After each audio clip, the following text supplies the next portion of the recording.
आज शिवाजीनगरला भरपूर वक्ते आले. मित्रांनो, विषय तुम्हाला सर्वांना माहिती.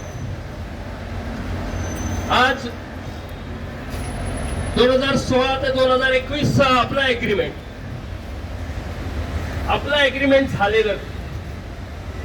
आणि मी आपलं एवढ्यासाठी सांगतो कारण की ते एग्रीमेंट बेस्ट वर्कर्स युनियनचा, ते मागणी पत्र बेस्ट वर्कर्स युनियनचा, आणि त्या मागणी पत्रामध्ये बेस्ट वर्कर्स युनियनने 7वा वेतन आयोग आणि खरा 7वा वेतन आयोग मागितलेला. कारण 2019 मध्ये जो बेस्ट कामगार सेनेने एमओयू केला, त्यानंतर 2021 मध्ये त्याच एमओयू ला बदलून एग्रीमेंट केलं. आणि सांगताना आपल्या सर्वांना सांगितलं की 7वा वेतन आयोगाच्या धर्तीवर मिळवलं ना, धरती मिळाली ना, आकाश मिळाला, मध्ये लोंबकळत ठेवला.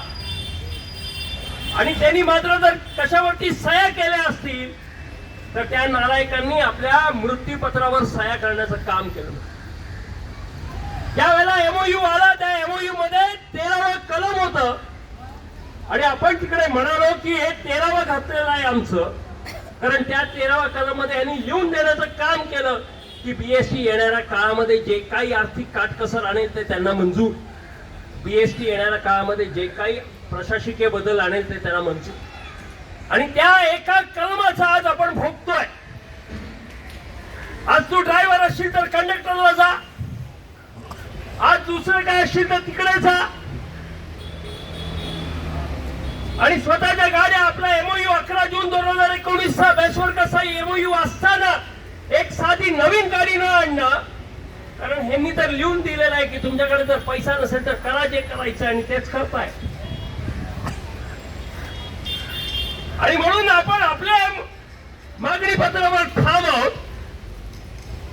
आपण ज्या वेळेला कोर्टात गेलो आपण वाढलेली रक्कम स्वीकारलो नाही, कारण त्यांचे कलम आम्हाला मंजूर नव्हते. शेवटी हायकोर्टामध्ये कन्सेंट देऊन हे ठरलं की जी काही वाढ मिळालेली आहे ती आपल्याला बिनशर्त द्यायची. आणि त्यावेळेला मित्रांनो बेस्ट वर्कर्स युनियनच्या लोकांनी ती वाढ घेतली, कारण आपल्याला तो 13वा कलम मंजूर नव्हता.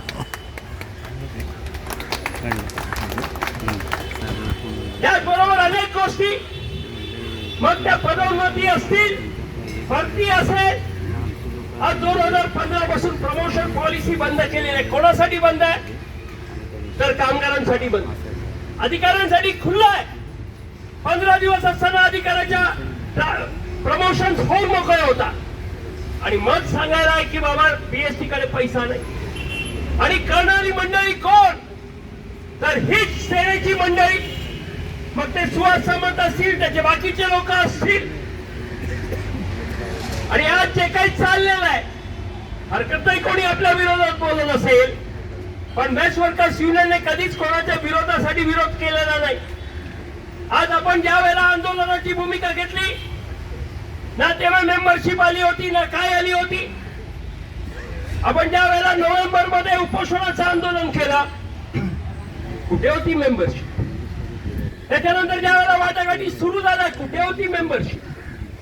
आपण गेले 4 ते 5 वर्ष सातत्याने लढतोय, कुठे होती मेंबरशिप. आपल्याला मेंबरशिप साठी लढायचं नाही, मेंबरशिप मुळे कुठे आपलं काही अडत नाही. आपण फक्त कर्मचाऱ्यांना त्यांचा न्याय कसा मिळेल यासाठी लढतो. आणि आजही लढा तोच आहे. आपण ज्या वेळेला उपोषणाचं आंदोलन केलं काय हवं होतं की आपल्या मागण्यांवर वाटाघाटी सुरू हो. 14 नोव्हेंबरला जे काही चर्चा झाली त्यातून वाटाघाट्या सुरू झाल्या. स्वतः जीएम साहेबांनी, जीएम मॅडमनी सांगितलं की 3 महिने गडबड करू नका, तुमच्या मागण्यांवर सकारात्मक निर्णय घेण्यात येईल.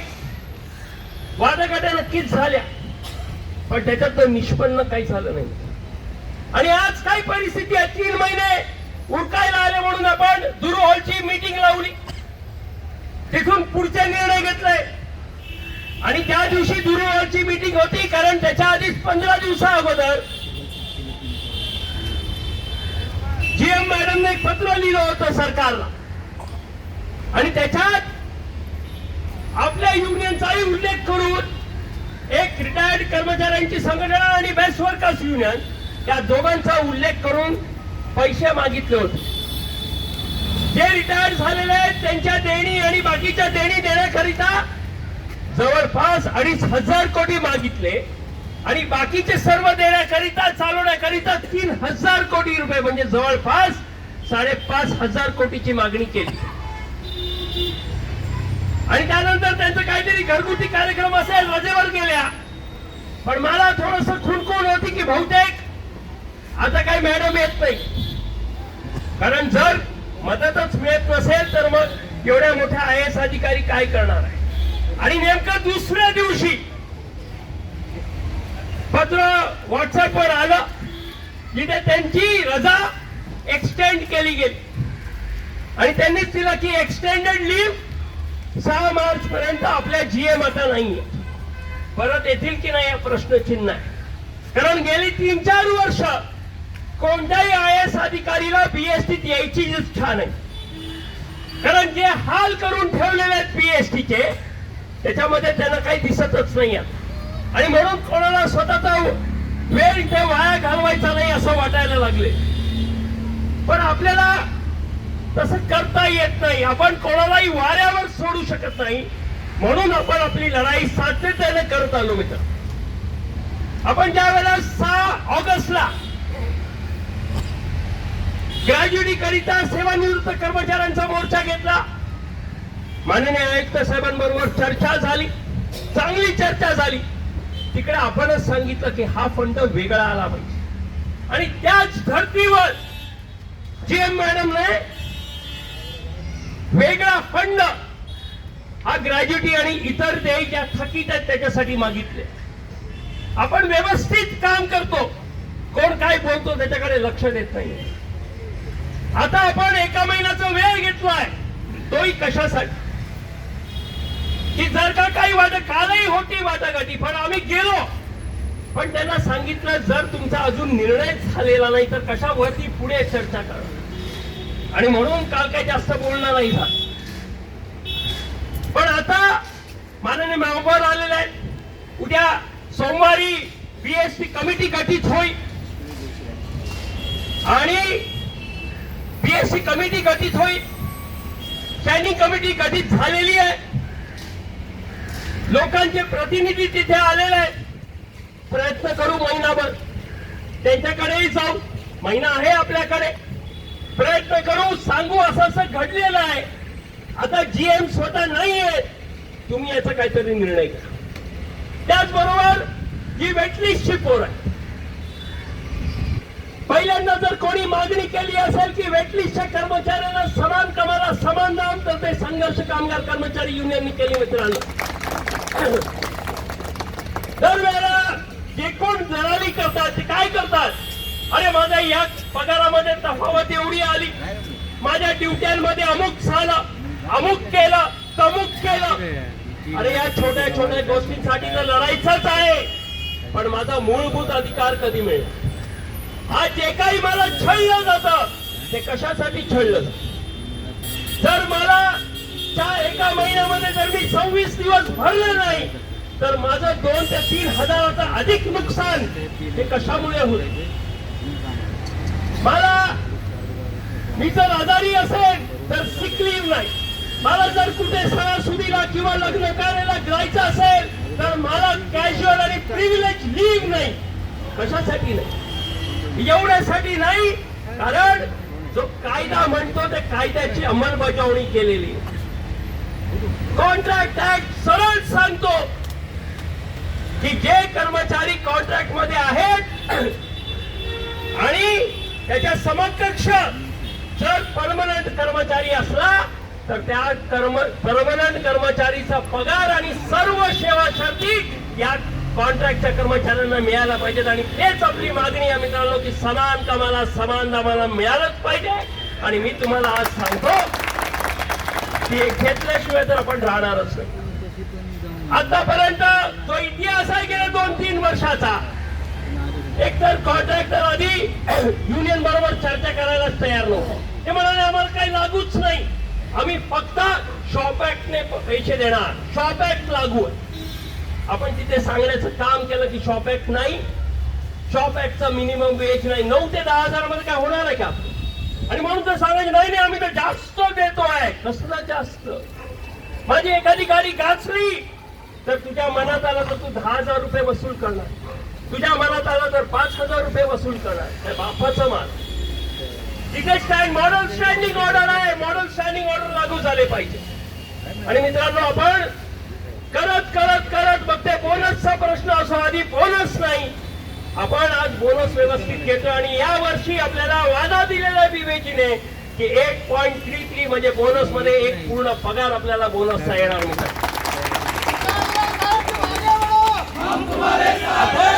हे एका रात्रीत घडत नसतं मित्रांनो. त्या लोकांनी कॉन्ट्रॅक्ट दिले ते कॉन्ट्रॅक्ट या पद्धतीने बनवले की कधी कॉन्ट्रॅक्टच्या कर्मचाऱ्याला नाही मिळूच नाही. जो काही फायदा आहे तो फक्त कॉन्ट्रॅक्टरचा हो या पद्धतीचे अग्रीमेंट बनवले गेले. आतापर्यंत कधी पीएसटी मध्ये वेटलिस्टच्या कर्मचाऱ्यांचा मुद्दा कधी टेबलावर आलाच नाही. आपल्या उपोषणाच्या आंदोलनानंतर पहिल्यांदा जनरल मॅनेजरच्या बैठकीमध्ये वेटलिस्ट कामगारांचा मुद्दा आला, त्याच्यावरती निर्णय करायचं ठरलं मित्र. सोपी गोष्ट नाहीये. कोणाला सांगायला काय जात आहे, कारण की त्याला काही करायचंच नाहीये.